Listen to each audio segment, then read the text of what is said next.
Assalamualaikum warahmatullahi wabarakatuh. Saya di sini akan mempresentasikan analisis dari critical to quality dan critical to process pada produk Nike.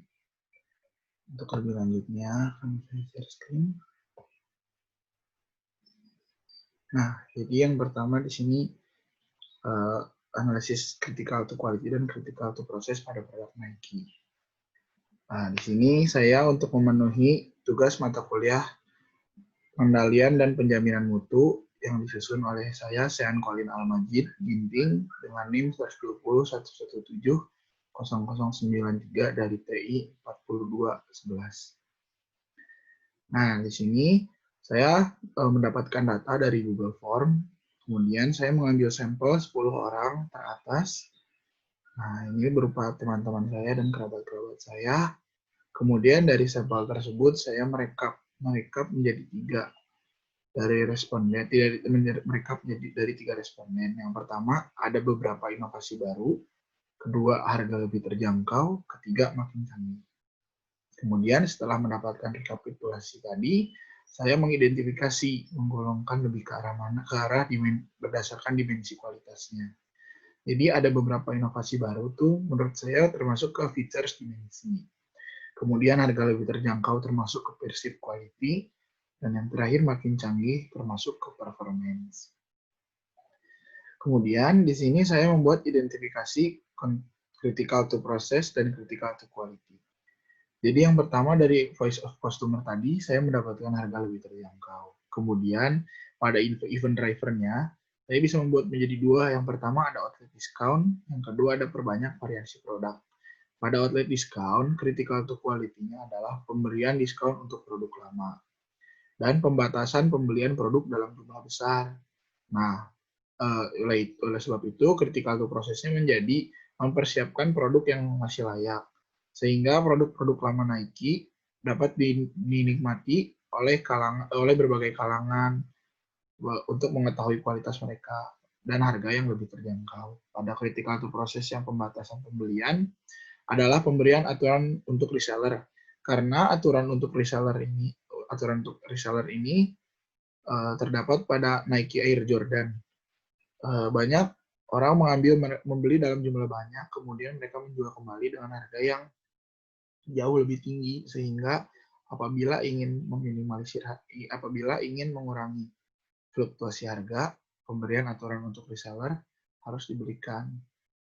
Yang kedua, ada perbanyak variasi produk pada event driver. Kemudian critical to quality-nya, variasi produk meningkat sejalan dengan variasi harga.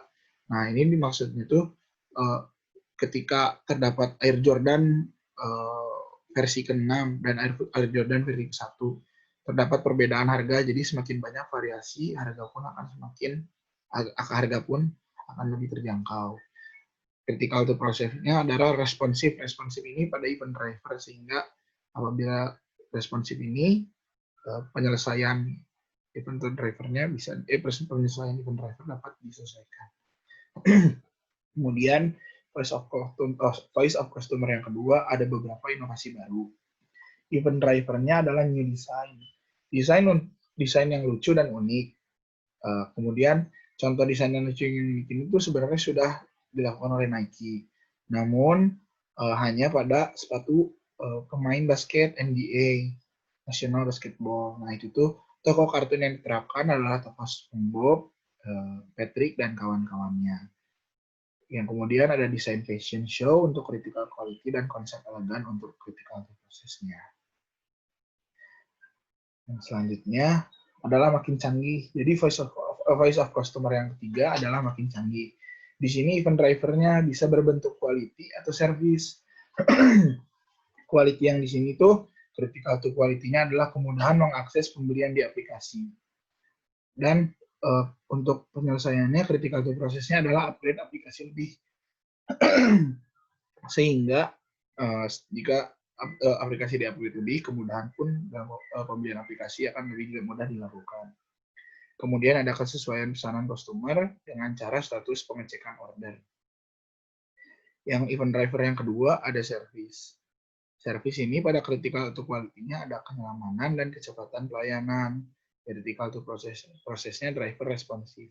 Jadi apabila driver responsif, pembeli akan merasakan kenyamanan. Sehingga voice of customer makin canggih ini dapat didengarkan dan dapat diaplikasikan. Nah, analisis yang telah saya buat dari responden tadi menyatakan 9/10 orang atau 90% orang setuju untuk harga yang sebanding dengan kualitasnya. Ini menandakan brand Nike di masyarakat sudah terbangun baik dari harga dan kualitas. Nah, konsumen Nike sendiri memiliki suara di mana harga harus lebih terjangkau. Nah, jadi memang sebanding, namun konsumen masih mempermasalahkan harga yang kadang melampau naik. Inovasi yang lebih banyak dan semakin canggih. Dengan itu, pengembangan selalu perlu dilakukan oleh Nike Shoes untuk meraih kenyamanan dan kesetiaan pembelinya. Kemudian kesimpulannya, pada kesimpulan ini, CTQ yang diutamakan yaitu kualitas yang bertahan lama, selain itu desain mereka yang terus berkembang.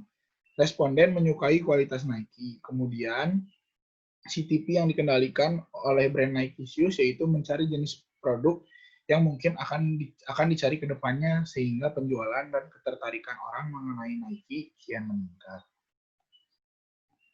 Nah, sekian presentasi dari saya. Mohon maafnya, kurang lebihnya mohon maaf. Wassalamualaikum warahmatullahi wabarakatuh.